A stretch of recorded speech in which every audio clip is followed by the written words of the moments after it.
ओम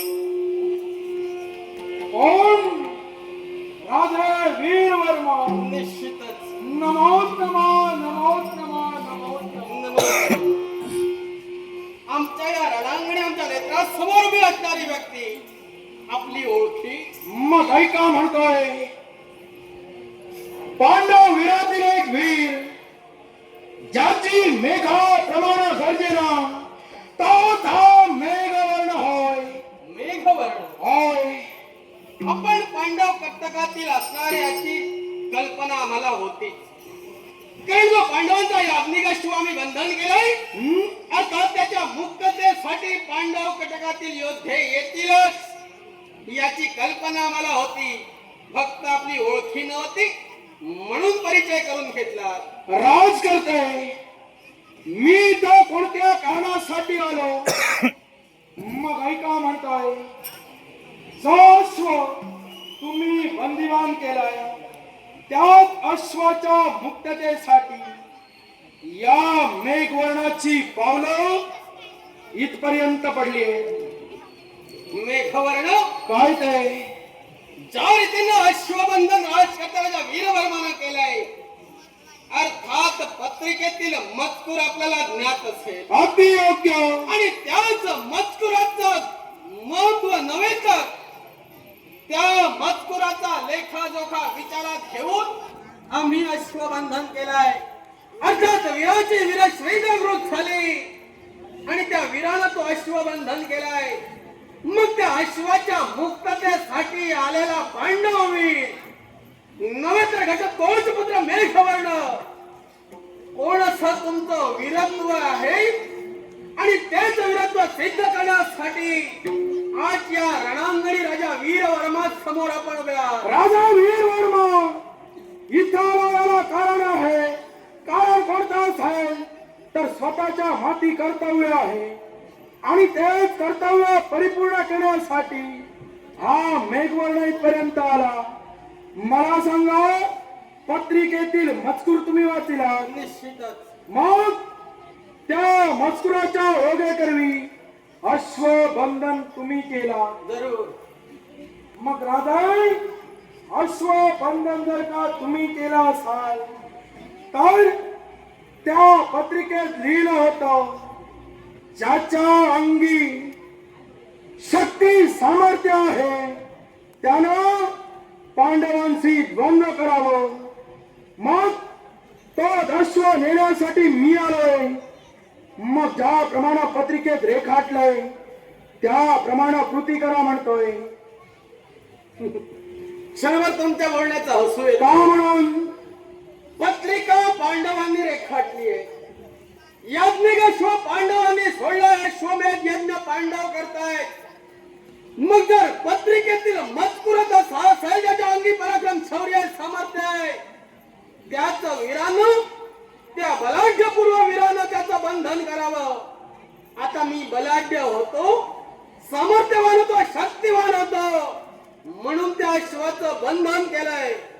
आता जर एका वीरानं अश्वाचं बंधन केलं असेल तर त्याची मुक्तता कशी करावी याची कल्पना आपल्याला असेलच. म्हणून प्रथमतः मी काय प्रश्न केला की ज्या अश्वाच्या मुक्ततेसाठी आलेला मेघवर्ण याचं असं सामर्थ्य जसं काय आहे जेणेकरून अश्वाच्या मुक्ततेसाठी आज इथं आलाय. एक लक्षात ठेव राज करताय ज्याची मेघा प्रमाण गर्जना तोच हा मेघवर्ण होय. एवढंच नव्हे तर मायावी विद्येच्या जोरावर कोणत्या रीतीनं कुठलं कार्य परिपूर्ण करावं हे शक्ती सामर्थ्य माझ्या अंगी आहे. पण यालाही मर्यादा आहे. एवढंच कशाला राज करते हे शक्ती सामर्थ्य कोणत्या वेळी कुठं आणि कोणत्या रीतीनं करावं हे मला ज्ञात आहे म्हटलं आणि ते माझं कर्तव्य आहे. माझं कर्तव्य कोणत्या रीतीनं पार पडावं हे मला ज्ञात आहे म्हटलं. तुझं कर्तव्य तू काय करतोय कशा प्रकारे करतोय याच्याशी माझा काडी मात्र संबंध नाही. मग जो अश्व बंधन केला तो अश्व माझ्या स्वाधीन करा. मी तेच म्हणतोय पत्रिकेतील मजकुराप्रमाणे वीर म्हणून मी तो अश्वबंधन केलाय.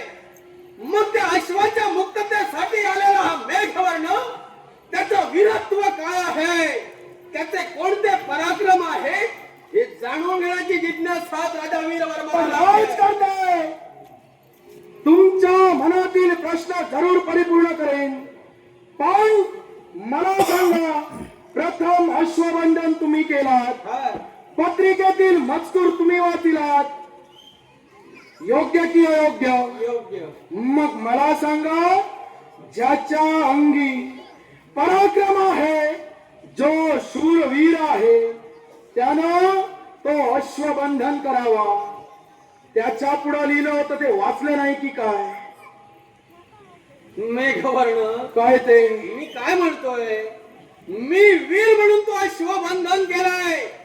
त्याच्या पुढचा जर मजकूर मला पूर्णतः कल्पनेनं माझ्या ज्ञात मला झालाय, आणि मला जर तेच करायचं असतं तर मी अश्वबंधन केला मग नसता. मला सांग, अरे कोण असा अधिकार तुम्हा पांडवांना दिलाय की कुठल्याही राजकर्त्यानं जाती त्राण घेऊन तुम्हाला शरण यावं? अरे यालाही कारण काय आहे. कारण? कारण कोणतं असेल तर हा माणसाचा देह आहे, हा अनमोल आहे, हा तृणमोल होता कामा नये. म्हणून दाती तृण घेऊन त्यानं पांडव वीरांना शरण यावं. हे धर्मकार्य आहे.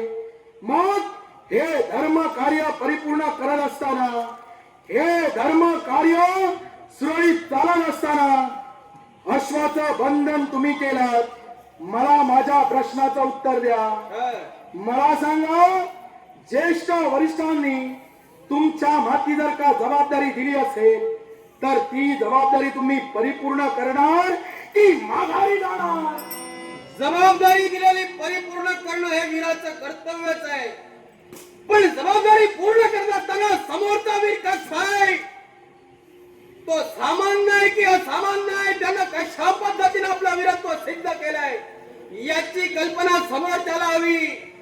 कारण जो अश्वबंधन मी केलंय आणि तुम्ही म्हणताय तुम्ही धर्माचं कार्य करतात, यालाही कारण आहे. सुरुवातीपासून आधी अधर्म तू केलाय. कारण कोणतं असेल, याचं कारण कोणतं असेल तर हा अश्व मी सोडिला पृथ्वी दिग्विजयासाठी, एवढंच कशाला? आणि धर्म कोणता असेल तर राजे, ज्यावेळी हा अश्व मार्गानं मार्गक्रमण करेल आणि तो अश्व ज्यावेळी त्याचं मलमूत्र जिथं विसर्जित करेल, ऐका राज करते, तिथं धर्मशाळा उभारण्याचं कार्य नव्हे तर विहिरी बांधण्याचं कार्य आम्ही पांडववीरांनी केलं. मग हे कार्य हा धर्म की अधर्म? तुम्ही धर्मशाळा बांधतात, तुम्ही विहिरी बांधतात, धर्म कार्य करतात, पण कोण असा वीर आहे जो धरती तरण घेऊन पांडवांना शरण येईल? राजकार्य तुम्हाला धर्मशाळाच बांधायच्या होत्या तर अश्व सोडायची काय आवश्यकता? यालाही कारण आहे. कर्तव्य करायचंय तो स्वतःच्या मनानं करेल. जर विश्व कल्याणासाठी धर्म कार्य तुम्हाला करायचंय, दुसऱ्यांनी तुम्हाला काय शरण यावं? यालाही कारण आहे. या विश्वाच्या विश्व पटांगणावर काही कसे योद्धे होऊन गेले, त्यांचे शूरवीर पराक्रम आम्ही पाहिले. मग या विश्वात अजून शूरवीर राजकर्ते आहेत हे आम्हाला न्यायचं होतं. म्हणून हा अश्व आम्ही सोडिला. पण राजकर्ते, ज्या धर्मशाळा आम्ही उभारल्यात, ज्या विहिरी तुमच्या या राज्याच्या ठिकाणी आम्ही उभारल्यात, मग याचा फायदा आम्हा पांडववीरांना नाही तर राजकर्ते तुमच्या जनतेला होतो. का म्हणतोय? याचा फायदा तुम्हा पांडवांनाच आहे. हा स्वार्थ तुमचा आहे. कारण जर एखादा वीर जाती तरण घेऊन तुम्हाला शरण झाला असेल, सत्ताधीश तुम्ही व्हाल, सम्राट तुम्ही व्हाल, अर्थात त्या राष्ट्रावर त्या राज्यावर अधिकार तुमचा आहे. मग ज्या लाख जनतेच्या हितासाठी गोशाळा बांधल्यात, धर्मशाळा उभारल्यात, नव्हे तर ज्या विहिरी बांधल्यात, त्या फक्त पांडवांच्या म्हणून जगप्रसिद्ध होतील. मग आता फायदा आमचा आहे की तुमचा आहे? एक लक्षात ठेव, त्या बांधल्या पांडववीरांनीच होय, पण ही जनसेवा आहे. जनसेवा हीच ईश्वर सेवा होय. मग हेच धर्म कार्य करण्यासाठी आम्ही पांडववीर पुढे आलो. यात आमचं काय चुकलं? चुकलं काहीच नाही.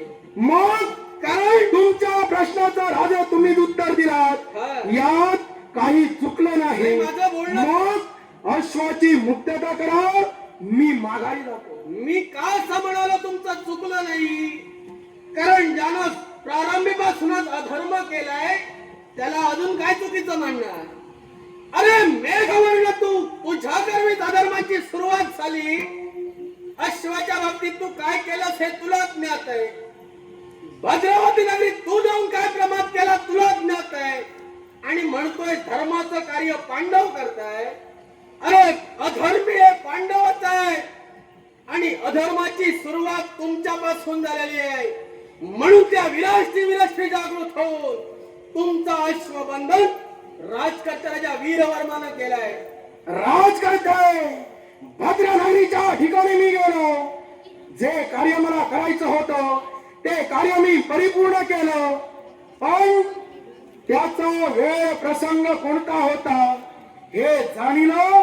तदनंतर मी पुढे गेलो, पण त्याच राजकर्त्याजवळ एवढंच कशाला, आम्ही पांडववीर गेलो असता तो अश्व मी मागण्याचं कर्तव्य केलं.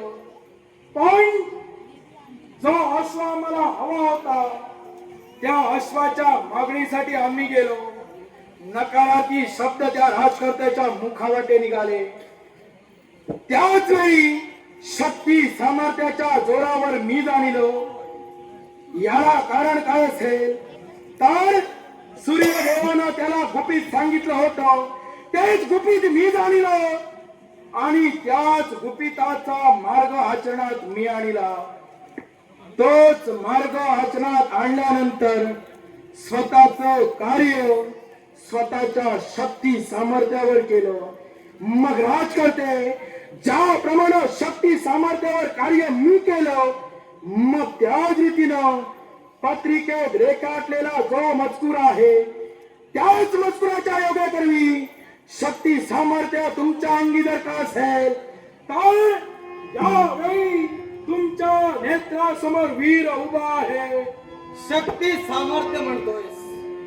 अरे 10 अक्षरी सैन्य समोर असताना ज्या भद्रावती नगरीच्या राजकर्त्याच्या यवनाश्व त्याच्या डोळ्यात देखत स्वतःच्या मायावी विद्येचा वापर करून त्या अश्वाचं अपहरण तू केलंस. म्हणजे 10 अक्षरी सैन्य समोर तो अश्व चोरलास तू.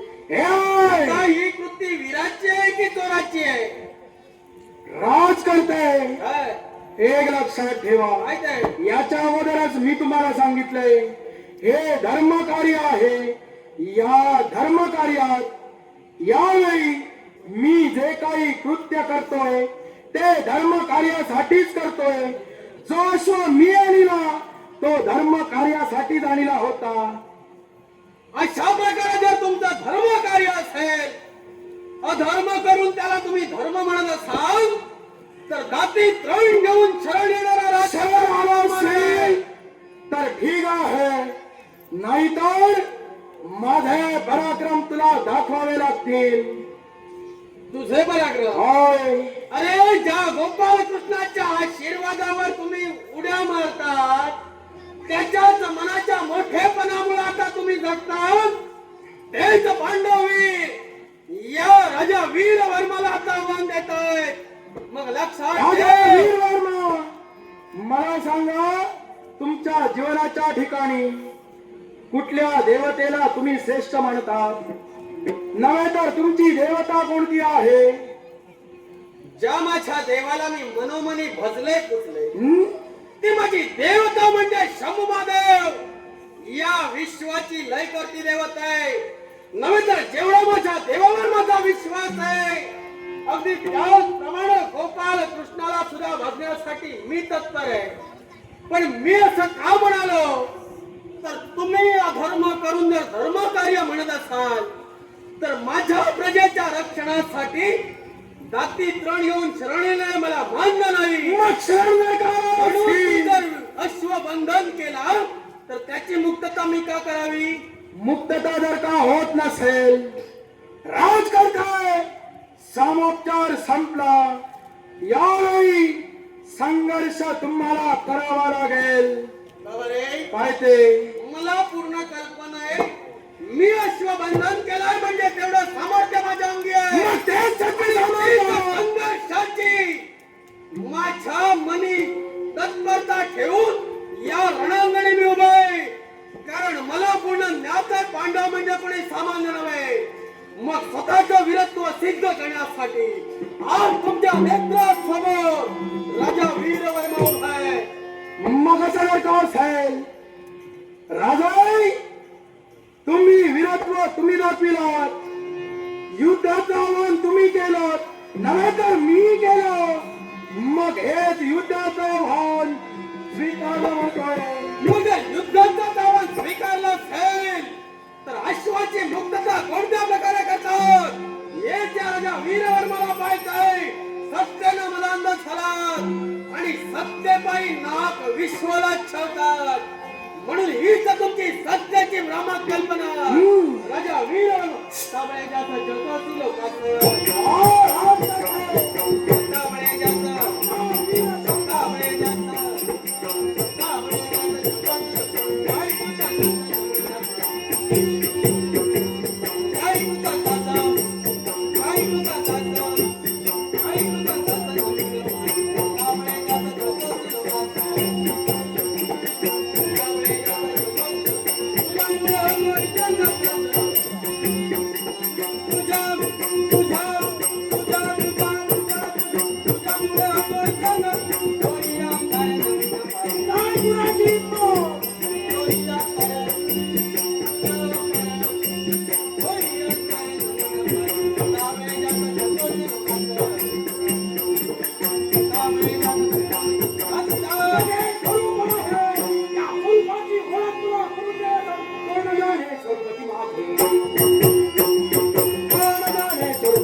मानवी जीवन असेच सारे क्षणाक्षणाला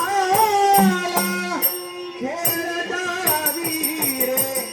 मानवी जीवन असेच सारे क्षणाक्षणाला खेळता वीरे. आशा अमर म्हणून मानवी झगडे व्यर्थ मनी जग अडवाय वरचे पाणी. जग अडवा वरचे पाणी.